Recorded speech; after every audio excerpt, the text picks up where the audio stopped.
नमस्कार, आप देख रहे हैं सुबह 9 बजे। मैं हूं प्रीति। आइए एक नजर डालते हैं हेडलाइंस पर। हिंसक झड़पों और आगजनी के बाद मणिपुर में बिगड़े हालात। राजधानी इंफाल में अनिश्चितकाल के लिए कर्फ्यू। 25 दिसंबर तक मोबाइल इंटरनेट सेवा पर रोक।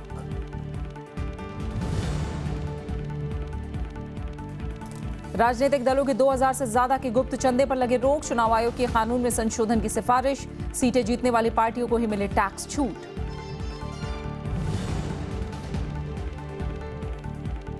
सभी जल विवादों पर स्थायी ट्रिब्यूनल बनाने का फैसला। सुप्रीम कोर्ट के रिटायर्ड जज होंगे अध्यक्ष।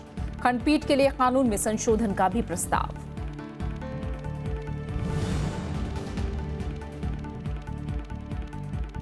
वेनेजुएला में विरोध प्रदर्शन के बीच नोटबंदी पर रोक। 2 जनवरी तक टला फैसला। अर्थशास्त्र में 2016 के नोबेल पुरस्कार विजेता ने नोटबंदी को बताया गलत कदम।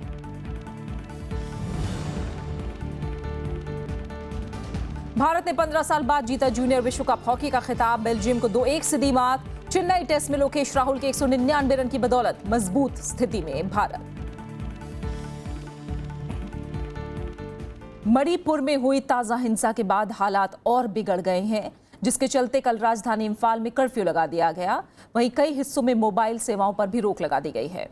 आदिवासी नागा संगठनों की आर्थिक नाकेबंदी और बढ़ते आतंकी हमलों के बाद लोगों के विरोध को देखते हुए ये फैसला लिया गया है। रविवार को मणिपुर की राजधानी इंफाल में हिंसा और भड़क गई। लोगों ने सड़कों पर उतरकर तोड़फोड़ की और कई गाड़ियों में आग लगा दी। ये लोग नागा आदिवासी संगठनों की आर्थिक नाकेबंदी और सुरक्षा कर्मियों पर बढ़ते आतंकी हमलों का विरोध कर रहे हैं। हिंसा और तनाव को देखते हुए इंफाल में कर्फ्यू लगा दिया गया है। वहीं अफवाहों को रोकने के लिए 25 दिसंबर तक मोबाइल इंटरनेट सेवाओं पर भी रोक लगा दी गई है। If UNC stop their blockade, I think this counter blockades from Imphal Valley will lift their agitations. Manipur 1.5 महीने से भी ज्यादा समय से आर्थिक नाकेबंदी झेल रहा है। दरअसल यहाँ के आदिवासी संगठन यूनाइटेड नागा काउंसिल ने 1 नवंबर से 2 राष्ट्रीय राजमार्गों को बंद कर दिया है, जिसके चलते खाने पीने के जरूरी सामानों और ईंधन की आपूर्ति ठप हो गई है। बिगड़ते हालात से लोगों को काफी परेशानियों का सामना करना पड़ रहा है। We have been strained here for 2 nights, and this situation, looking after and coming back after so long, feels sad because we really felt we are coming back for good, but over here it seems like the situation is never better than ever before, and it is getting worse day by day. दरअसल मणिपुर में आर्थिक नाकेबंदी और बढ़ती आतंकी घटनाओं के चलते लोगों में नाराजगी बढ़ती जा रही है। पिछले गुरुवार को आतंकी हमले में 3 पुलिसकर्मियों की मौत हो गई थी। वहीं शुक्रवार को नागराम में हुए बम धमाकों से हालात और बिगड़ गए। आतंकी हमलों में शक की सुई नागा संगठनों पर है। कहा जा रहा है कि नागा संगठन सरकार के उस फैसले का विरोध कर रहे हैं, जिसमें राज्य में 7 नए जिले बनाने का ऐलान किया गया था। Bureau report, Rajya Sabha TV. तो ताजा हिंसा के बाद मणिपुर में हालात फिलहाल तनावपूर्ण हैं, हालात बिगड़े हुए हैं, जिसके चलते कल राजधानी इंफाल में कर्फ्यू लगाना पड़ा। कई हिस्सों में मोबाइल सेवाओं पर भी रोक लगा दी गई है। आदिवासी नागा संगठनों की आर्थिक नाकेबंदी और बढ़ते आतंकी हमलों के बाद लोगों के विरोध को देखते हुए ये फैसला लेना पड़ा है। कल यानी रविवार को मणिपुर की राजधानी इंफाल में हिंसा और भड़की, जिसके बाद लोगों ने सड़कों पर उतरकर तोड़फोड़ की। कई गाड़ियों में आग लगाई गई। आप तस्वीरें देख पा रहे हैं। ये लोग नागा आदिवासी संगठनों की आर्थिक नाकेबंदी और सुरक्षा कर्मियों पर बढ़ते आतंकी हमलों का विरोध कर रहे हैं। हिंसा और तनाव को देखते हुए इंफाल में कर्फ्यू लगा है। अफवाहें किसी तरह की ना फैले और हालात और ज्यादा ना बिगड़े, इसे देखते हुए एहतियात बरता गया है और मोबाइल सेवाओं पर 25 सितंबर तक रोक लगा दी गई। साथ ही इंटरनेट सेवाओं पर भी रोक लगा दी गई है। मणिपुर के ताज़ा हालात जानने के लिए हमारे साथ सुंजू बीएम जुड़े हैं इंफाल से, जो कि स्थानीय संवाददाता हैं। सुंजू, फिलहाल क्या कहा जा सकता है हालात के बारे में? क्या कुछ सुधार हुआ है कल के बाद? आज कल के बाद जो आदमी कल का घटना से इंफाल में स्ट्रैंडेड हुआ था, वो सब मतलब ज्यादा 90% तो गवर्नमेंट ने रात को बस एस्कॉर्ट करके अपना डिस्ट्रिक्ट में ले गया था। हाँ जी ले सुनिए। गया था। और अभी जो कर्फ्यू जो चल रहा है वो इम्फाल ईस्ट डिस्ट्रिक्ट में, हम अभी इम्फाल उखुल रोड में है, तो उसमें तो सिक्योरिटी फोर्स ज़्यादा नहीं है। मतलब मॉब और जो स्ट्रीट प्रोटेस्टर्स लोग ने रोड को कंट्रोल करके रोड ब्लॉक्स लगा के रोड को मतलब ट्रैवल कर नहीं सकता। इसलिए जब आदमी उखुल में जाना है तो बहुत दिक्कत हो रहा है और जा नहीं सकता है। बिल्कुल। और सिक्योरिटी फोर्स बहुत कम है, तो कहा जाता है कि सिक्योरिटी लैप्सेस बहुत है इधर। और मोबाइल डाटा सर्विस के बारे में आप पूछ रहे थे। कल इवनिंग तक तो चालू था, पर इवनिंग से पूरा बंद है। तो पूरा नेटवर्क पूरा डाउन है। पर ब्रॉडबैंड इंटरनेट कनेक्शन थोड़ा चालू है, तो इसके वास्ते हम थोड़ा ये न्यूज़ वगैरह थोड़ा तो भेज सकता है। बिल्कुल, बहुत बहुत शुक्रिया आपका संजू, हमारे साथ जुड़ने के लिए, इस तमाम जानकारी को हम तक पहुंचाने के लिए। तमाम एहतियात बरते जा रहे हैं, कर्फ्यू जारी है और जैसा हमें संजू बता रहे हैं कि सिक्योरिटी लैप्स ज़रूर नज़र आया है, जिसे जाहिर तौर पर भरने की कोशिश की जाएगी। अब फिलहाल आइए आगे की खबरों का रुख करते हैं। निर्वाचन आयोग ने चुनाव में काले धन पर रोक लगाने के मकसद से कानूनों में संशोधन का आग्रह किया है। आयोग ने सरकार से राजनीतिक दलों को 2,000 रुपए और इससे ज्यादा के बेनामी चंदे पर पाबंदी के लिए कानून में संशोधन की सिफारिश की है। साथ ही आयोग ने यह भी सुझाव दिया है कि आयकर में छूट उन्हीं राजनीतिक पार्टियों को दी जानी चाहिए जो चुनाव लड़ती हैं और सीटें भी जीतती हैं। दरअसल इनकम टैक्स एक्ट 1961 के सेक्शन 13A के मुताबिक राजनीतिक दलों को आयकर छूट मिली हुई है। इसी तरह राजनीतिक दलों पर बेनामी या गुप्त चंदा स्वीकार करने पर कोई संवैधानिक या वैधानिक प्रतिबंध नहीं है, लेकिन इस पर अप्रत्यक्ष आंशिक प्रतिबंध जरूर है। जनप्रतिनिधित्व कानून 1951 की धारा 29C के तहत पार्टियों के लिए 20,000 रुपए से ज्यादा के चंदों का स्रोत बताना जरूरी है। आरबीआई गवर्नर उर्जित पटेल गुरुवार को संसद की वित्त मामलों की स्थायी समिति को नोटबंदी के बारे में जानकारी देंगे। गुरुवार को 11 बजे से होने वाली बैठक में मौजूद रहेंगे और 500 और 1,000 के पुराने नोटों को बंद करने के बारे में विस्तार से बताएंगे। इसके अलावा वो सरकार की तरफ से उठाए गए कदमों की भी जानकारी देंगे। सरकार का कहना है कि 8 नवंबर को नोटबंदी लागू करने के बाद से लोगों को राहत देने के लिए कई कदम उठाए गए हैं। इसमें सर्विस टैक्स में छूट और ई पेमेंट में कई तरह की रियायतें शामिल हैं। आरबीआई भी दावा करती रही है कि बाजार में नए नोटों की कोई कमी नहीं है, लेकिन एटीएम के बाहर अभी भी लोगों की कतारें कम होने का नाम नहीं ले रही हैं। विपक्ष संसद और संसद के बाहर इस मुद्दे को लगातार उठाता आ रहा है। और इस बीच नोटबंदी को लेकर स्वराज अभियान ने रविवार को हल्ला बोल रैली की। इसमें केंद्र सरकार पर भ्रष्टाचार और काले धन को लेकर कई आरोप लगाए गए। साथ ही राजनीतिक पार्टियों को आरटीआई के दायरे में लाने की मांग की गई। दिल्ली के जंतर मंतर पर स्वराज अभियान ने रविवार को हल्ला बोल रैली में भ्रष्टाचार और काले धन को लेकर केंद्र सरकार पर तीखे हमले किए। प्रशांत भूषण ने आरोप लगाया कि राजनीतिक पार्टियों को पुराने नोट जमा करने में टैक्स के भुगतान से दी गई छूट उन्हें काले धन को सफेद बनाने का जरिया बना देगी। उन्होंने कहा कि अमीर काले धन को सफेद करने में लगे हैं, जबकि गरीब बैंक और एटीएम की लाइन में हैं। और जिनके पास कैश में भी था काला धन, उन्होंने भी नए नए तरीके ढूंढ लिए उसको सफेद करने के लिए। और सबसे नया तरीका तो सरकार ने ही बता दिया। वो कहते हैं कि भाई तुम पॉलिटिकल पार्टियों को दे दो और उनके जरिए सफेद करा लो, क्योंकि पॉलिटिकल पार्टियां पुराने नोट कितने भी अपने खाते में जमा कर सकती। स्वराज अभियान ने राजनीतिक पार्टियों को भी आरटीआई के दायरे में लाने की मांग की। स्वराज अभियान के अध्यक्ष योगेंद्र यादव ने दावा किया कि सरकार के पास ऐसे देशों की सूची है जिसमें काली सूची में शामिल कर चोरी वाले देशों के नाम हैं, लेकिन अब उन्होंने 2013 की पिछली तारीख से साइप्रस को इस सूची से हटा दिया है। और अभी कल परसों ही इस सरकार ने इधर काले धन का यज्ञ चल रहा है, उधर साइप्रस को काली लिस्ट से बाहर निकाल दिया है। तो 9वां है साइप्रस का और 10वां सर है जी मॉरिशस से आया हुआ है। स्वराज अभियान ने विसिल ब्लोअर प्रोटेक्शन एक्ट को कमजोर कराने के लिए भी केंद्र सरकार की आलोचना की। साथ ही केंद्र पर भ्रष्ट अधिकारियों को बचाने और लोकतांत्रिक संस्थाओं को कमजोर करने का भी आरोप लगाया। कृति मिश्रा, राज्यसभा टीवी। नोटबंदी के बाद सरकार डिजिटल पेमेंट को बढ़ावा दे रही है। हालांकि जानकारों की माने तो देश में अभी भी साइबर कानून कमजोर हैं, जिसे मजबूत किए जाने की जरूरत है। नोटबंदी के बाद डिजिटल पेमेंट में भारी बढ़ोतरी देखने को मिली है। हालांकि साइबर अपराधों की वजह से कुछ लोग अभी भी इससे परहेज कर रहे हैं। आंकड़ों के मुताबिक 2015-16 में ई लेन देन में धोखाधड़ी के 16,458 मामले सामने आए, जबकि 2013-14 में 9500 मामले सामने आए। जानकारों के मुताबिक आने वाले दिनों में ऐसे मामलों में इजाफा मुमकिन है। सबसे पहली बात तो यह है कि जो भारत का वर्तमान साइबर लॉ है, सूचना प्रौद्योगिकी कानून, वो इस विजन को सपोर्ट पूरी तरह नहीं करता कि भारत एक कैशलेस डिजिटल इकोनॉमी बन जाए।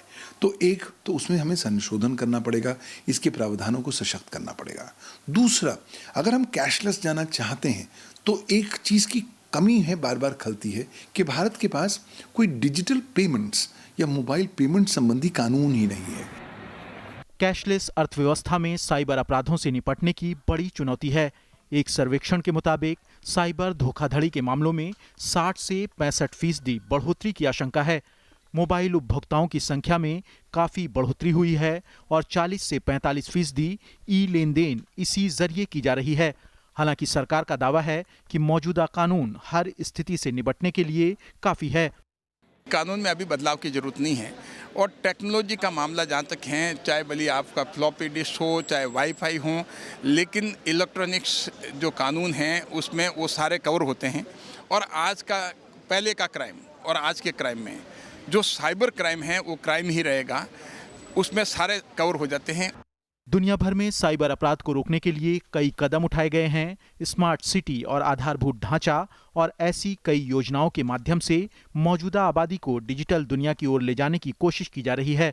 जानकारों का मानना है कि साइबर अपराधों पर अंकुश लगाने के लिए पूरी विश्व बिरादरी को एक मंच पर आना होगा। Systems of computers at their peripheries, the periphery where the network comes in, where they will search each incoming packet for an attack signature. These are steps, and the more internationally we take these steps, and the more that we can actually work together as we must in having an internet at all, the better we can control this kind of cybercrime. Bharat में IT कानून के तहत दर्ज cyber अपराधों के मामले में पहले 3 स्थान पर आंध्र प्रदेश, कर्नाटक और महाराष्ट्र हैं। रविंद्र सिंह शोरान, राज्यसभा टीवी। केंद्र ने सभी अंतर्राज्यीय नदी जल विवादों को निपटाने के लिए एक स्थायी न्यायाधिकरण गठित करने का फैसला लिया है। इसकी अध्यक्षता सुप्रीम कोर्ट के रिटायर्ड न्यायाधीश करेंगे। सरकार ने अंतर्राज्यीय जल विवाद अधिनियम 1956 को संशोधित करके न्यायाधिकरण के अलावा कुछ खंडपीठ गठित करने का भी प्रस्ताव किया है, जो जरूरत पड़ने पर नदी जल विवादों का निपटारा करेगी। विवाद सुलझने पर पीठ अस्तित्व में नहीं रहेगी। जल संसाधन मंत्रालय के सचिव शशि शेखर ने बताया कि 1956 के कानून में संशोधन का फैसला पिछले हफ्ते केंद्रीय मंत्रिमंडल की बैठक में लिया गया था। उन्होंने कहा कि संसद के अगले सत्र में संशोधन पेश किए जाने की उम्मीद है। न्यायाधिकरण को और ज्यादा अधिकार देने के लिए यह प्रस्ताव किया गया है कि जब भी वो आदेश देगा उसका फैसला अपने आप ही अधिसूचित हो जाएगा। अभी सरकार को फैसलों की अधिसूचना जारी करनी पड़ती है, जिसके कारण अमल में देरी होती है। साथ ही प्रस्तावित न्यायाधिकरण के 3 साल में अपना फैसला सुनाने की भी उम्मीद है। केरल के मुख्यमंत्री पिनराई विजयन लेखक और कलाकार कमल सी चावरा के बचाव में उतर आए हैं। चावरा को कल राजद्रोह के आरोप में हिरासत में लिया गया था। उन पर राष्ट्रगान के अपमान का आरोप है। विजयन ने इस मुद्दे का सांप्रदायिकरण करने वालों के खिलाफ कड़ी कार्रवाई की चेतावनी भी दी है। कमल सी चावरा के खिलाफ बीजेपी के युवा मोर्चा के कार्यकर्ताओं ने पुलिस में शिकायत दर्ज कराई थी। इससे पहले भी दिसंबर की शुरुआत में केरल में ही राष्ट्रगान के अपमान के आरोप में 12 लोगों को गिरफ्तार किया गया था। इन पर तिरुवनंतपुरम में हुए केरल अंतर्राष्ट्रीय फिल्म महोत्सव राष्ट्रगान के दौरान बैठे रहने का आरोप था। तमिलनाडु में एआईएडीएमके के एक धड़े ने शशिकला को मुख्यमंत्री का पद संभालने की अपील की है। रविवार को पार्टी के विंग जयललिता पेरावाई ने बैठक करके ये मांग उठाई। उन्होंने शशिकला को पार्टी के मुख्य सचिव और मुख्यमंत्री दोनों ही पदों की जिम्मेदारी उठाने के लिए कहा है। विंग ने कहा कि शशिकला को उपचुनाव के जरिए विधायक चुना जाए और मुख्यमंत्री बनाया जाए। बैठक के बाद इससे जुड़ा मांग पत्र भी शशिकला को सौंपा गया। दरअसल जयललिता के निधन के कुछ दिनों के बाद मुख्यमंत्री पन्नीरसेल्वम और सांसद एम तंबीदुरई ने शशिकला को महासचिव का पद संभालने के लिए कहा था। इसके बाद से ही पार्टी के भीतर ये मांग उठने लगी है कि शशिकला जयललिता की सभी जिम्मेदारियां संभालें। इस बीच तमिलनाडु के मुख्यमंत्री ओ पन्नीरसेल्वम आज प्रधानमंत्री नरेंद्र मोदी से मुलाकात करेंगे। राज्य में तूफान से हुए नुकसान के लिए 1000 करोड़ की मांग के बाद होने वाली ये मुलाकात काफी अहम मानी जा रही है। मुलाकात के दौरान वो दिवंगत पूर्व मुख्यमंत्री जयललिता को भारत रत्न देने और उनकी कांस्य प्रतिमा संसद भवन परिसर में बनाने की भी मांग करेंगे। तमिलनाडु में 10 दिसंबर को हुई कैबिनेट बैठक में इससे संबंधित प्रस्ताव पारित किया गया था। इसके अलावा ओ पन्नीरसेल्वम राज्य में तूफान से हुए नुकसान की जानकारी प्रधानमंत्री को देंगे। साथ ही इस आपदा से निपटने के लिए वित्त सहायता की मांग भी करेंगे। और अब बने रहे हमारे साथ, हम लौट रहे हैं एक छोटे से ब्रेक के बाद।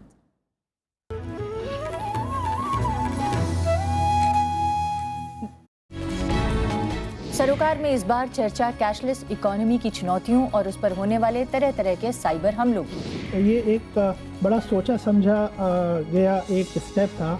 जिसके पास मोबाइल स्मार्टफोन वाला होगा वो स्मार्टफोन के थ्रू कर सकता है, जिसके पास स्मार्टफोन नहीं है वो यूएसएसडी के थ्रू कर सकता है, जिसके पास फोन भी नहीं है वो बायोमेट्रिक के थ्रू कर सकता है, जिसके पास रुपे कार्ड है, वीजा है, मास्टर कार्ड है वो यहाँ कार्ड स्वाइप कर सकता है। उसका उपयोग करने से पहले उसे पता होना चाहिए कि इसका उपयोग में कहाँ तक ठीक होगा, गलत होगा, ये जरूरी है। कि आज तक e wallet, e commerce, FDI की डेफिनेशन क्यों नहीं डिसाइड किया? हम जिन बड़े बड़े शब्दों का इस्तेमाल कर रहे हैं वो कानून में शब्द कहीं है ही नहीं है। जहां आपको पैसा दिख रहा है उसके कोई न कोई डाकू डाका डालने के लिए तैयार बैठा है। देखिए सरोकार सिर्फ राज्यसभा टीवी पर।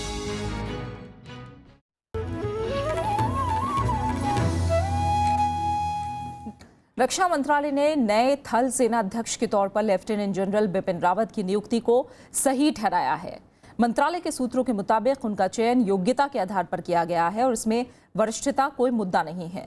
कांग्रेस, जेडीयू और लेफ्ट दलों ने 2 वरिष्ठ अधिकारियों के मुकाबले लेफ्टिनेंट जनरल बिपिन रावत के चयन पर सवाल उठाए थे और उन कारणों का खुलासा करने को कहा था जिनके चलते ये नियुक्ति की गई है। लेफ्टिनेंट जनरल बिपिन रावत को नया सेनाध्यक्ष बनाए जाने पर सरकार ने सफाई दी है। रक्षा मंत्रालय के सूत्रों के मुताबिक वही 3 नाम भेजे गए थे जो सेनाध्यक्ष बनने के योग्य थे, इसलिए इसमें कनिष्ठ और वरिष्ठ जैसा कोई मुद्दा नहीं है। उसका कहना है कि नियुक्ति समिति को अधिकार है कि तीनों के व्यापक अनुभवों को देखते हुए किसी एक का चयन कर सकती है। बीजेपी ने भी सरकार के फैसले को जायज ठहराया है और इस मसले पर राजनीति नहीं करने की सलाह दी है। ये सरकार लोकतांत्रिक तरीके से चुनी हुई सरकार है और ठीक से काम कर रही है। जहां तक नियुक्तियों की बात है, कांग्रेस कम से कम सेना पर राजनीति ना करे।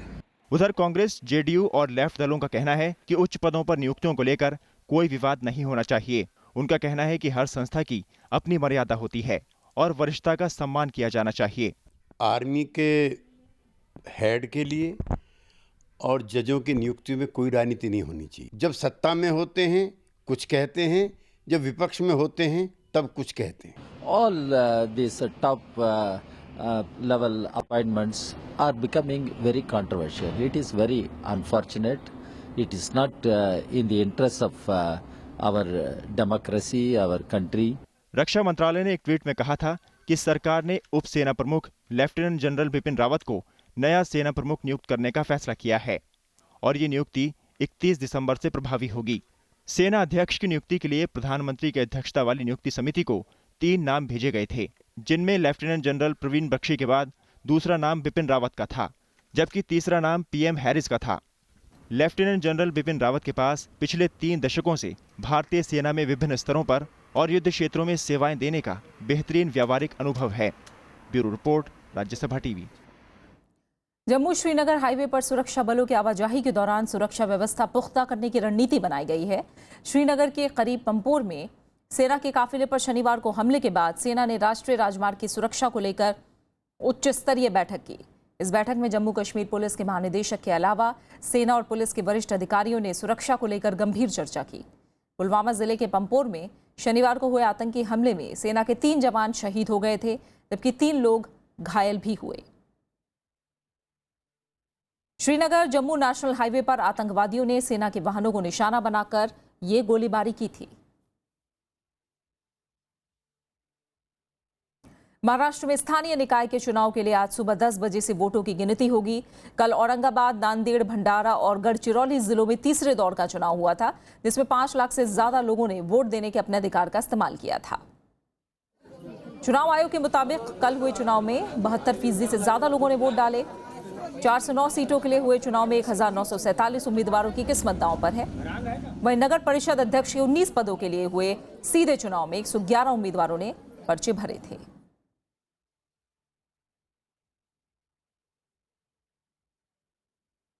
वहीं चंडीगढ़ में भी कल स्थानीय निकाय के चुनाव के लिए वोट डाले गए और कल 26 वार्डों के लिए 57% लोगों ने वोट दिया। चुनाव आयोग का कहना है कि सभी इलाकों में शांतिपूर्ण और निष्पक्ष मतदान हुआ और कल यहां वोटों की गिनती की जाएगी। प्रधानमंत्री नरेंद्र मोदी आज कानपुर में रैली को संबोधित करेंगे। ये रैली निराला नगर रेलवे ग्राउंड मैदान में दोपहर के वक्त होगी, जिसके लिए तैयारियां पूरी कर ली गई हैं। प्रधानमंत्री कानपुर में इस रैली के अलावा कौशल विकास मेले का भी उद्घाटन करेंगे। प्रधानमंत्री रोजगार के मौके बढ़ाने के मकसद से कानपुर में इंडियन इंस्टीट्यूट ऑफ स्किल्स की भी आधारशिला रखेंगे। उधर कांग्रेस उपाध्यक्ष राहुल गांधी भी आज उत्तर प्रदेश के जौनपुर में एक रैली को संबोधित करेंगे। राहुल गांधी इस रैली में भी नोटबंदी से लोगों को हो रही परेशानी का मुद्दा जोर शोर से उठाएंगे। किर्गिस्तान के राष्ट्रपति अल्माज़बेक शर्शोनोविच अतमबायेव 4 दिन के भारत दौरे पर रविवार को दिल्ली पहुंचे। उनके साथ मंत्रियों, वरिष्ठ अधिकारियों और उद्योगपतियों का एक उच्च स्तरीय शिष्टमंडल भी आया है। राष्ट्रपति के तौर पर अल्माज़बेक की ये पहली भारत यात्रा है। मंगलवार सुबह राष्ट्रपति भवन में उनका परंपरागत तरीके से स्वागत किया गया। राष्ट्रपति प्रणब मुखर्जी उनके सम्मान में रात्रि भोज भी देंगे। प्रधानमंत्री नरेंद्र मोदी से उनकी मुलाकात का कार्यक्रम है। प्रधानमंत्री पिछले साल जुलाई में किर्गिस्तान के दौरे पर गए थे। भारत और किर्गिस्तान के बीच रक्षा, व्यापार और शिक्षा के अलावा मानव संसाधन विकास के क्षेत्रों में बेहतरीन और मजबूत रिश्ते हैं। वेनेजुएला में नोटबंदी के फैसले को 2 जनवरी तक के लिए टाल दिया गया है। विरोध बढ़ने के बाद राष्ट्रपति निकोलस मादुरो ने यह फैसला लिया। मादुरो ने कहा कि 100 बॉलीवुड का नोट अस्थायी रूप से वैध मुद्रा बनी रहेगी, लेकिन कोलंबिया और ब्राजील से लगी सीमा बंद रहेंगी ताकि माफियाओं के पास जमा वेनेजुएला की मुद्रा से कोई नुकसान ना हो। उन्होंने अमेरिका पर देश को अस्थिर करने का आरोप लगाया।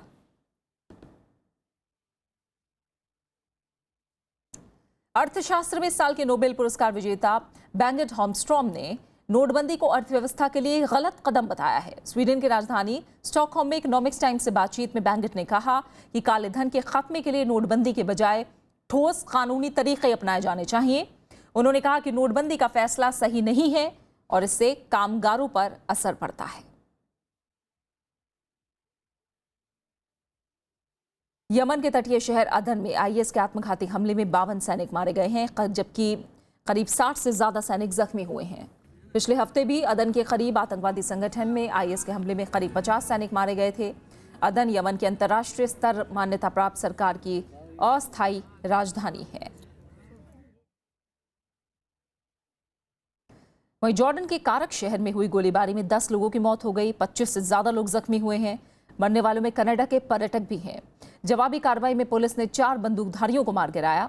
अभी ये साफ नहीं हुआ है कि हमलों के पीछे किसका हाथ है।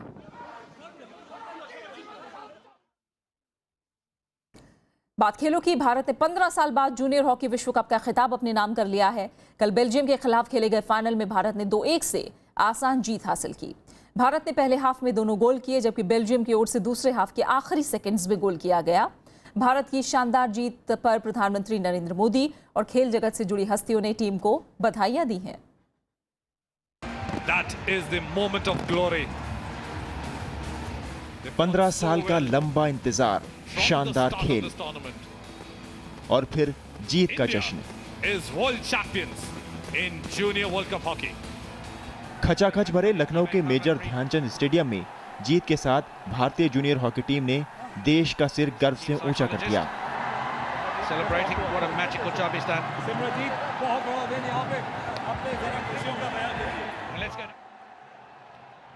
पूरे टूर्नामेंट में अजय रहने वाले भारत के सामने इस बार चुनौती थी दुनिया की बेहतरीन टीमों में शुमार बेल्जियम की।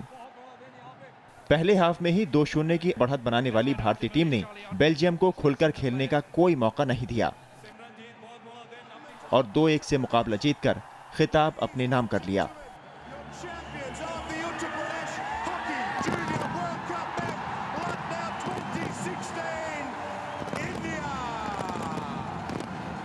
टीम की इस जीत के हीरो रहे गुरजंत सिंह और सिमरनजीत सिंह।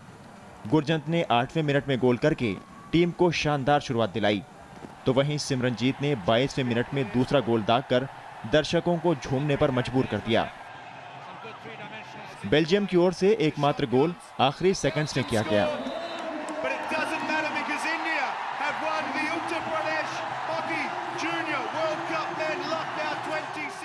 सारा देश इस पे गौरवान्वित है कि हमारी हॉकी जूनियर टीम जो है वर्ल्ड चैंपियंस बनी है। हॉकी के अंदर हम लगातार बढ़ रहे हैं और हमारी स्पोर्ट्स मिनिस्ट्री चाहती भी अब यही है कि सभी स्पोर्ट्स पर्सन्स को ज़्यादा से ज़्यादा फैसिलिटीज़ मिले ताकि वो ज़्यादा से ज़्यादा वर्ल्ड टूर्नामेंट्स के अंदर पदक जीत के आएँ। तो मैं उनको बहुत बहुत शुभकामनाएं देता हूँ। सीनियर और जूनियर हॉकी विश्व कप टूर्नामेंट में ये भारत का तीसरा खिताब है। इससे पहले जूनियर टीम 2 बार और सीनियर टीम 1 बार विश्व कप का खिताब जीत चुकी हैं। इसके अलावा मेजबान के तौर पर जूनियर हॉकी का खिताब जीतने वाला भारत पहला देश बन गया है। Bureau report, Rajya Sabha TV. वहीं क्रिकेट में चेन्नई टेस्ट में खेले जा रहे भारत इंग्लैंड टेस्ट का चौथा दिन है। इससे पहले कल तीसरे दिन टीम इंडिया ने पहली पारी में 4 विकेट खोकर 391 रन बनाए। टीम इंडिया की तरफ से लोकेश राहुल दोहरे शतक से चूक गए। सलामी बल्लेबाज लोकेश राहुल 199 रन पर आउट हुए। वो टेस्ट क्रिकेट में 199 रनों पर आउट होने वाले भारत के दूसरे और दुनिया के 9वें बल्लेबाज बने। इससे पहले भारत के मोहम्मद अजरुद्दीन दिसंबर 1986 में श्रीलंका के खिलाफ 199 पर आउट हुए थे।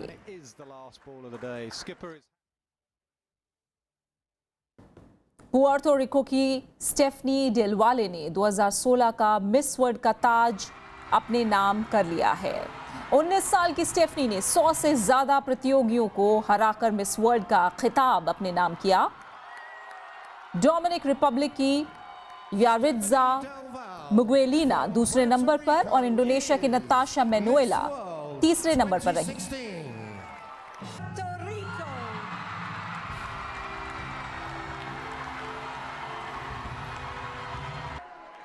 जाने माने अभिनेता ओम प्रकाश की आज जयंती है। बहुमुखी प्रतिभा के धनी ओम प्रकाश ने हास्य फिल्म हो या गंभीर, हर रोल में अपने अभिनय से जान डाल दी। ओम प्रकाश ने शुरुआती दिनों में ऑल इंडिया रेडियो में भी काम किया। उनका फतेह दीन कार्यक्रम काफी पसंद किया जाता था।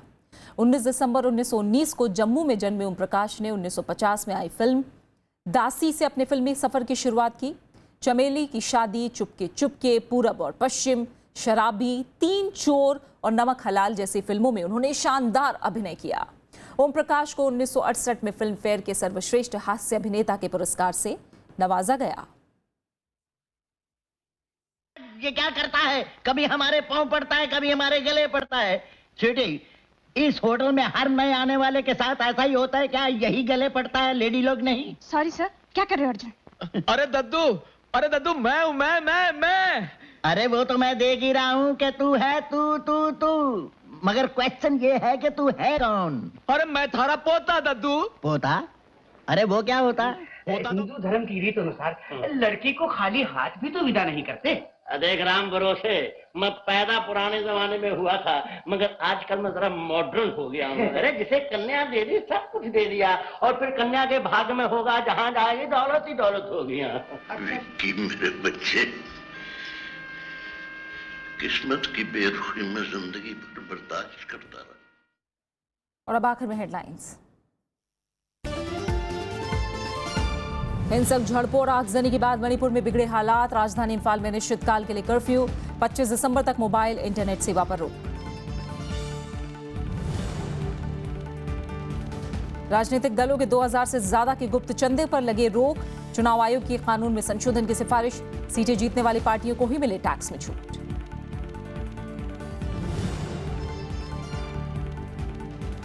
सभी जल विवादों पर स्थायी ट्रिब्यूनल बनाने का फैसला। सुप्रीम कोर्ट के रिटायर्ड जज होंगे अध्यक्ष। खंडपीठ के लिए कानून में संशोधन का भी प्रस्ताव।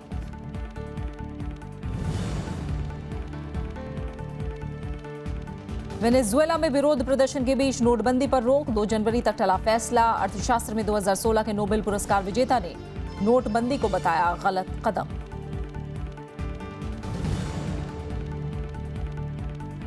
भारत ने 15 साल बाद जीता जूनियर विश्व कप हॉकी का खिताब, बेल्जियम को 2-1 से दी मात। चेन्नई टेस्ट में लोकेश राहुल के 199 रन की बदौलत मजबूत स्थिति में भारत।